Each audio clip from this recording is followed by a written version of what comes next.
Had a job ever since I was 11 years old.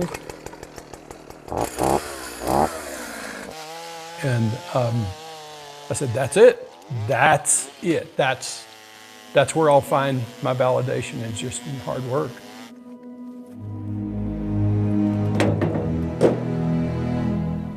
Just that striving and no challenge too big. I was faking it. And my greatest fear was being exposed.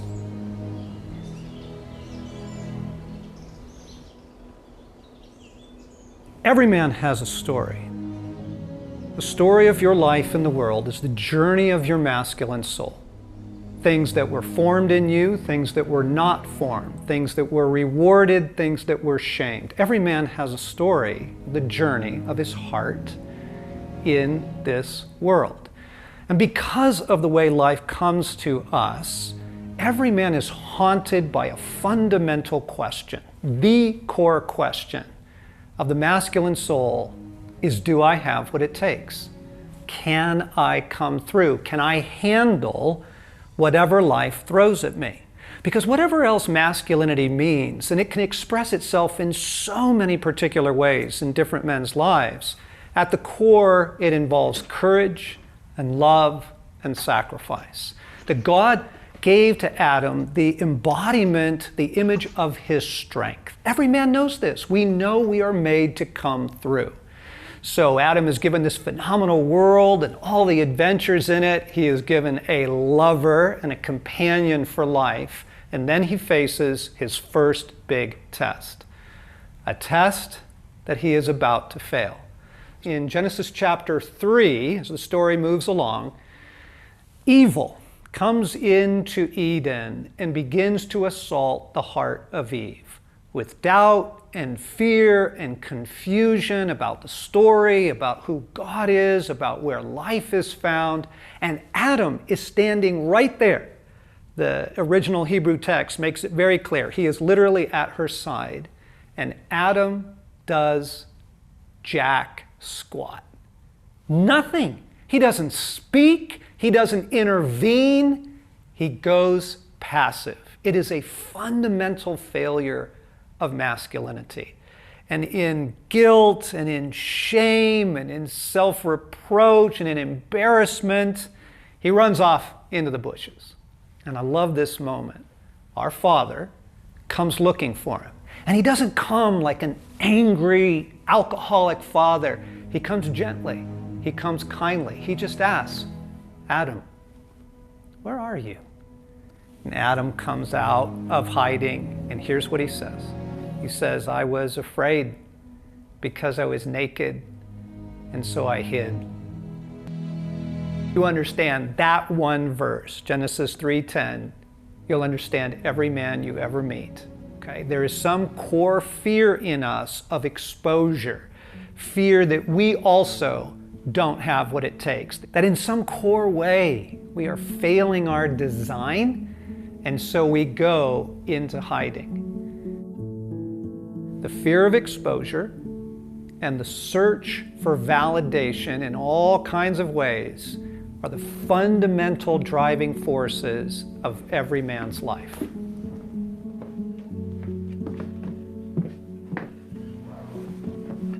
It's a scrapbook that was comprised by my mom. And these are just a lot of pictures of me, different times. 3 years old.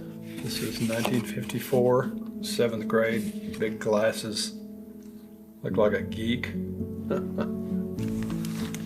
This is my dad, just back from the war.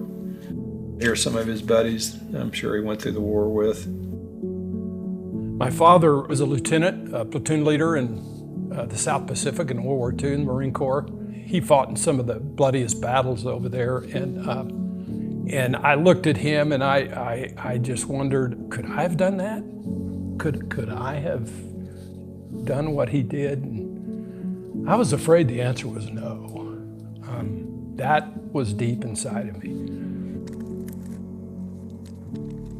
Yeah, so this is when we lived on the farm, my brother and I. Here's a picture of my dad on the tractor, smoking a cigarette. This brings back a lot of memories. As time went on, I was searching for validation as a young boy. And so the one thing I found that he did validate me on was hard work. And so I just went to work and just did it more or less to please him.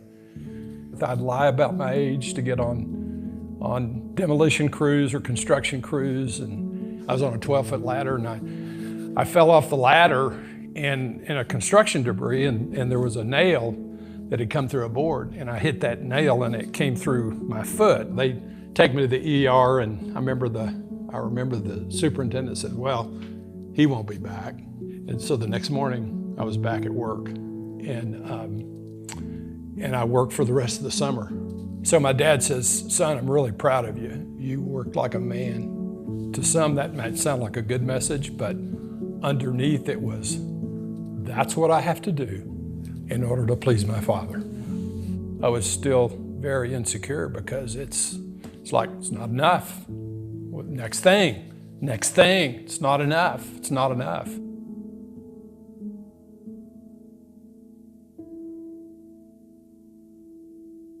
In so many ways, Bart is such a good guy. He's really kind of a man's man. But in his story, you can hear the inside of his heart, right? You hear the fear. You hear the uncertainty that led to the striving and the over the top and the hard work piece of that. You see, what you meet when you meet any man is usually his fig leaf. It's an elaborate, well-designed fig leaf that we call the false self or the poser. We are leading with the parts of us that we think are going to get us praise or at least keep us from exposure, and we're hiding everything else that we are certain if we were exposed, we would be rejected. So let me ask you a question. How do you act when you are around your mechanic? Let's say you're the guys like me who don't know a lot about cars. How do you feel when you are in the shop, right? And he comes out with greasy hands and a rag and he says, okay, you know, you need a friggin' Moritz and a DDD and a CVG and your bushings are shot, right? Something in me, 6 years old, right, goes, yes, sir. And I just give him my credit card, right? Like, how do you kind of put on the bravado and go, oh yeah, I thought it was my bushings, you know, thanks for checking that out. How do you act around your doctor? How do you feel in your boss's office when he is really ticked at you? Or how about down at the gym? Do you even go to the gym? Why don't you go to the gym? What is it that you're trying to avoid? Or if you're at the gym and you're on the treadmill and you look over and you see these guys cross-training, right? And having fun with the ropes and all that, do you ever go over and join them? Why not? You see, this is what's driving all of us. This search for validation, the question, right? Do I have what it takes? And the commitment, this fierce commitment in us to avoid exposure at any cost. The false self, the poser, is constructed over time in the story of our boyhood and young manhood into adult life through our wounds, through our sin, and actually through our gifting, right? We do grab pieces of us that are true. It's just that we play to them and to nothing else. So in the story of my life, I grew up around a great group of young guys, and they were all athletes. And I was a little guy, and I was way underweight, but I wanted to try out for the football team too, because they were all, you know, middle school, and they're getting on the football team, and this is going to determine your high school career, right? This is where, you know, the boys become men. And I got actually hurt during the summer in a motorcycle accident, and I couldn't make the team. So they gave me the role of water boy. It was so emasculating. Here are all my buddies out there, you know, being heroes on the gridiron, and I am the water boy. But during middle school, I discovered speech class. I discovered that I had a gift for public speaking, right? And then I tried out for the school play, and I found these places where I could shine. And so I went there, and I devoted my career to it, meanwhile avoiding places that might bring me exposure. This is our inheritance from Adam. This is our legacy from Genesis 3, that moment of colossal failure and the introduction of the question into our stories. Do I have what it takes? And then in each of our individual lives, that gets framed into a pose, a false self, and a hiding, and a fear, and a desperate search for validation. And here's the thing. The more we are still living out of the poser, when it comes to battle and the battles we face, we only pick battles we are absolutely sure of winning. Like if we're killing it at work, we're the workaholic. We're the guy that stays there till 8, 9 p.m., but we don't know how to talk to our 16-year-old daughter. And we stay away from that because we fear exposure, right? The poser in us only picks adventures that are safe. Right? We play to our strengths. We don't go to the gym. Our friends invite us to go camping, we say no. Or if we're great at that, right, we don't go to a men's fellowship because we're really uncomfortable around men. You see how that goes?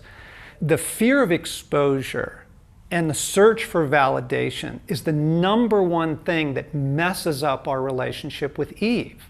Most men take their question to Eve, desperate for validation, and then we're mad when she doesn't do it, and we try and hide when we feel like we might be exposed. And like Adam in Genesis 3, we don't offer a genuine strength, right? Right in the moment that we're needed, we go silent.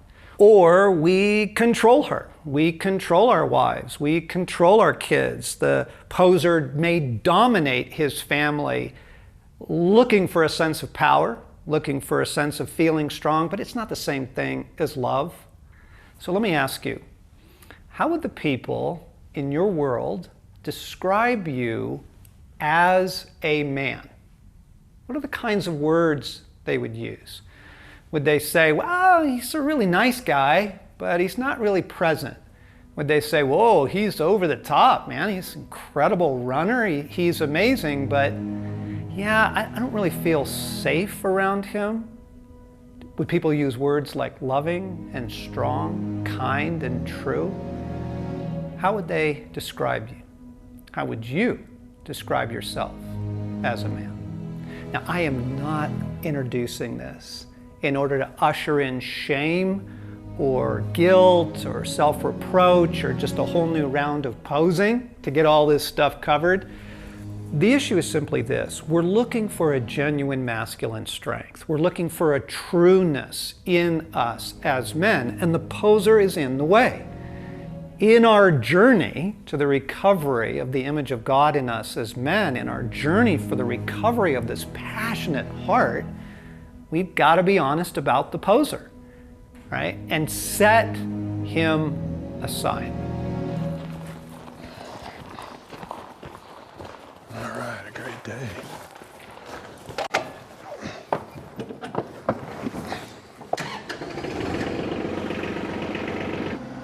We started a company, my partner and I did. We'd built a pretty successful home building company. I remember we had aligned ourselves to go to Wall Street. I found myself in an environment that I knew nothing about.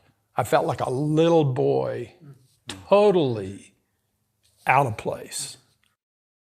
I just couldn't speak the language, didn't know what they were talking about. But see, there was that little boy searching for validation, saying, I've got to be a part of this. I've got to know what's going on here. You'd think you'd walk into that with confidence and not feel like a little boy. Up to this point, like you'd built this life where you really had a lot of success and business. And what was happening inside of you? I had this abject fear in me that I would be exposed. It was a profound moment in my life. That moment of fear just kept coming back and back as I was living just this life that I was faking it. As I started changing my relationships, you guys have been a part of this, just being around guys that were authentic, that owned their brokenness. They were not trying to hide the things that I was trying to hide in my life. The more that I was around these guys, the more I wanted to be like that. It seemed like I just stepped out with God into this frontier that I didn't know where I was going. I have you guys to lean into, to expose me and know that I'm loved when I'm exposed. One of the things that I absolutely love about Jesus, the true Jesus, not the stained glass religious guy, but Jesus as he really is. Not only is he courageous, and not only is he very, very funny, there is a quality to him that I would call trueness. No matter what life throws at him, as you watch him navigate through the Gospels, you know, one moment the town is cheering and he's the hero of the day and the dignitaries have him to dinner. But he doesn't give way to it. At dinner, he just shoots straight with these guys and tells them what he's really thinking. You know, and then in the next moment, he's got these beautiful women literally throwing themselves at his feet, and he's good. Like, no affair, no adultery, doesn't need it. He doesn't need their validation. He's a loving, kind guy. And then, when the whole thing turns on him, right, and now the crowd's yelling for his head, Father, forgive them. They don't know what they're doing. I mean, what you see in Jesus is this incredible core, this center, this trueness to his life. And the wonderful thing is this, is that trueness, that steadiness, that integrity of soul and heart can be ours. If we'll be honest about the poser, name it, face it, and begin to set him down. Stop living from the false self in our journey to uncover the true heart and the true image of God in each of us.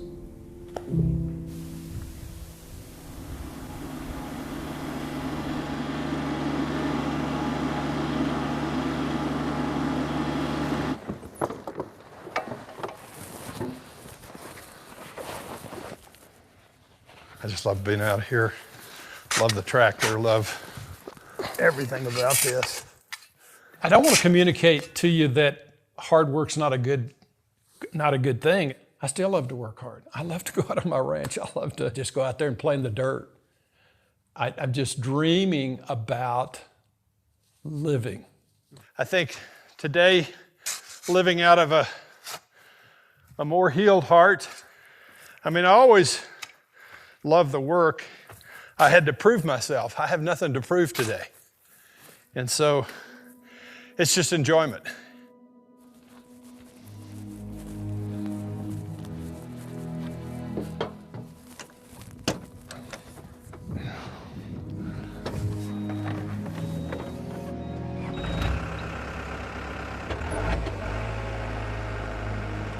I love that movie, Secondhand Lions. The last line in that movie was about the two rich uncles. This young boy had come and heard the legend of these two uncles that had lived. You know, he was asking the question, did they really live? And the nephew who was raised by these men looked at him and said, they really lived.